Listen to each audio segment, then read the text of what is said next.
Masala ബോണ്ടിലെ ED നോട്ടീസിന് ഹൈക്കോടതിയുടെ stay 3 മാസത്തേക്കാണ് ഹൈക്കോടതിയുടെ സ്റ്റേ. കിഫ്ബിയുടെ ഹർജി ഫയലിൽ സ്വീകരിച്ചാണ് ഹൈക്കോടതിയുടെ നടപടി.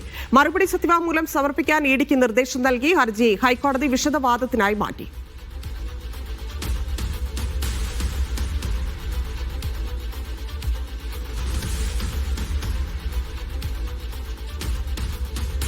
മസാല ബോണ്ടിലെ ഇഡി നോട്ടീസിന് മുഖ്യമന്ത്രിയോ താനോ മറുപടി നൽകിയിട്ടില്ലെന്ന് മുൻ ധനമന്ത്രി തോമസ് ഐസക്. കിഫ്ബി സിഇഒ നൽകിയ മറുപടിയെ തുടർന്നാണ് ഹൈക്കോടതി നോട്ടീസ് സ്റ്റേ ചെയ്തത്.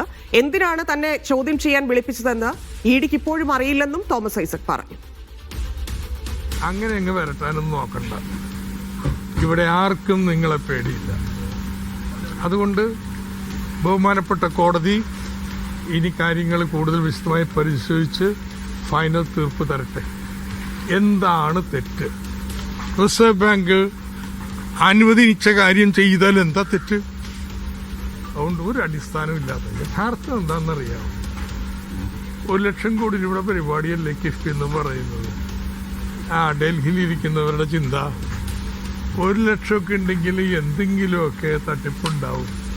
അതുകൊണ്ട് അങ്ങ് കിടന്ന് പറഞ്ഞത് പരിശോധിച്ചിട്ടുണ്ടെങ്കിൽ എന്തെങ്കിലും തടയാൻ പറ്റുമെന്നുള്ള 5 കൊല്ലം ഈ പണി തുടങ്ങിയിട്ട് ഒരു പൈസയുടെ അഴിമതി കണ്ടെത്താൻ കഴിഞ്ഞിട്ടുണ്ടോ? എന്തെങ്കിലും മിസ്അപ്രോപ്രിയേഷൻ കാണാൻ കഴിഞ്ഞിട്ടുണ്ടോ? ഇതാണ് ഇടതുപക്ഷ ജനാധിപത്യ സർക്കാർ.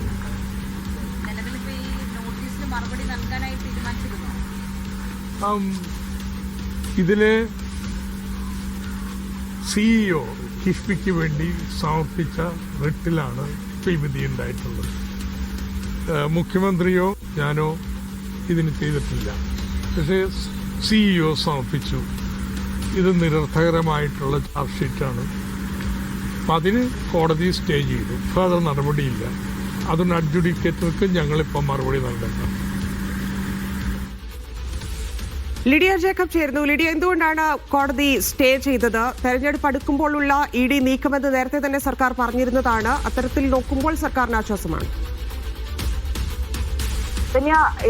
ഇഡിയുടെ അഡ്ജുഡിക്കേഷൻ കമ്മിറ്റിയാണ് ഈ കിഫ്ബിക്കെതിരെ ഇത്തരത്തിലൊരു നോട്ടീസ് അയച്ചിരുന്നത്. അതിനെതിരെ പലരും രംഗത്ത് വന്നിരുന്നു. പ്രത്യേകിച്ച് മുഖ്യമന്ത്രിക്കും മുൻ ധനകാര്യമന്ത്രി തോമസ് ഐസക്കിനും അടക്കം ഇത്തരത്തിൽ നോട്ടീസ് ഇഡി അയച്ചിരുന്നു. അത് രാഷ്ട്രീയ ലക്ഷ്യം വെച്ചുകൊണ്ടാണെന്നടക്കമുള്ള കാര്യങ്ങൾ അന്ന് തന്നെ മുഖ്യമന്ത്രിയും മുൻ ധനകാര്യമന്ത്രി അടക്കമുള്ള ആളുകൾ ഉന്നയിച്ചിരുന്നതാണ്.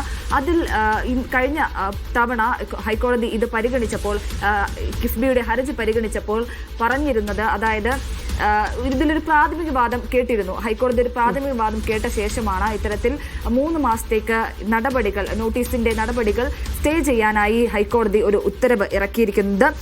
തുടർ നടപടികൾ നിലവിൽ സ്റ്റേ ചെയ്തിട്ടുണ്ട്.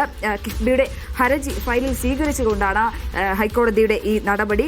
മാത്രമല്ല, ഇതിൽ പ്രത്യേകിച്ച് ഇഡി ഉന്നയിച്ചിരുന്ന പ്രധാനപ്പെട്ട കാര്യമെന്ന് പറയുന്നത് ഈ മസാല ബോണ്ട് വഴി സമാഹരിച്ച പണം അത് ഉപയോഗിച്ചത് ഭൂമി ഇടപാടുകളുമായി ബന്ധപ്പെട്ട കാര്യങ്ങൾക്കാണ്, റിയൽ എസ്റ്റേറ്റുമായി ബന്ധപ്പെട്ട കാര്യങ്ങൾക്കാണ് എന്നുള്ളതാണ്. പക്ഷേ ഇതിൽ അതിനെതിരെ കിഫ്ബി ഉന്നയിച്ചത് ഇത് വികസന പദ്ധതികൾക്കായാണ്, റിയൽ എസ്റ്റേറ്റിനല്ല ഉപയോഗിച്ചത്. വികസന പദ്ധതികൾക്കായി ഭൂമി വാങ്ങാനായി ഇത്തരത്തിൽ ഈ പണം ഉപയോഗിക്കുകയായിരുന്നു എന്നാണ് കിഫ്ബി ഉന്നയിച്ച പ്രധാനപ്പെട്ട വാദം എന്ന് പറയുന്നത്. ഈ 2 വാദങ്ങളും കോടതി കേൾക്കുകയും ചെയ്തു. ഒരു പ്രാഥമിക വാദം കഴിഞ്ഞ ദിവസം ഹർജി പരിഗണിച്ചപ്പോൾ ഇതിൽ നടന്നത് കൂടിയാണ്. മാത്രമല്ല, ഇതിൽ ഇത്തരത്തിൽ ഭൂമി മസാല ബോണ്ട് വഴി ഭൂമി വാങ്ങുന്നത്, ഈ പണം കൊണ്ട് വാങ്ങുന്നത് നിയമപരമായി നിൽക്കില്ല, അത് സാധുതയില്ലാത്തതാണ് എന്നുള്ളതാണ്. മറ്റ് വികസന പദ്ധതികൾ ഇതിന്റെ ഭാഗമായി ഈ പണം കൊണ്ട് വാങ്ങാം, പക്ഷേ ഭൂമി ഇടപാട് ഇതിന്റെ ഭാഗമായി നടത്താനാകില്ല എന്നുള്ളതാണ് ഇഡിയുടെ വാദം. മാത്രമല്ല, ഇതിൽ ഒരു അപ്പീൽ പോകണമെങ്കിൽ അത് അപ്പീൽ ട്രൈബ്യൂണലിനെ ആയിരിക്കണം അപ്പീൽ പോകേണ്ടത്. ഹൈക്കോടതിയിൽ നേരിട്ടല്ല എന്നടക്കമുള്ള കാര്യങ്ങളാണ് ഇഡി ഹൈക്കോടതിയിൽ വാദിച്ചത്.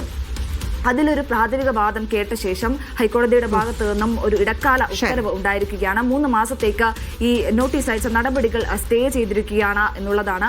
ഇതിൽ വലിയ രാഷ്ട്രീയ ലക്ഷ്യങ്ങളോടുകൂടിയാണ് ഇത്തരത്തിൽ ഇഡിയുടെ നിലവിലുള്ള നടപടി എന്നുള്ളതായിരുന്നു മുഖ്യമന്ത്രി അടക്കമുള്ളവർ സൂചിപ്പിച്ചിരുന്നത്. മാത്രമല്ല, ഇതിൽ നിലവിൽ തെരഞ്ഞെടുപ്പ് അടുത്തിരിക്കുന്ന സമയത്ത് രാഷ്ട്രീയ ലക്ഷ്യങ്ങളോടുകൂടിയാണ് ഇത്തരത്തിലൊരു നടപടി ഇഡിയുടെ ഒരു നോട്ടീസ് അയച്ചത് എന്നുള്ള തരത്തിലായിരുന്നു ധനമന്ത്രി അടക്കമുള്ള ആളുകൾ ഇതിന് റിപ്പോർട്ടിനെതിരെ പ്രതികരിച്ചത്. അതിനുശേഷമാണ് ഇത്തരത്തിൽ ഹൈക്കോടതിയെ സമീപിക്കുകയും കിഫ്ബിയിൽ ഇത്തരത്തിലൊരു ഉത്തരവ് വരികയും ചെയ്തത്.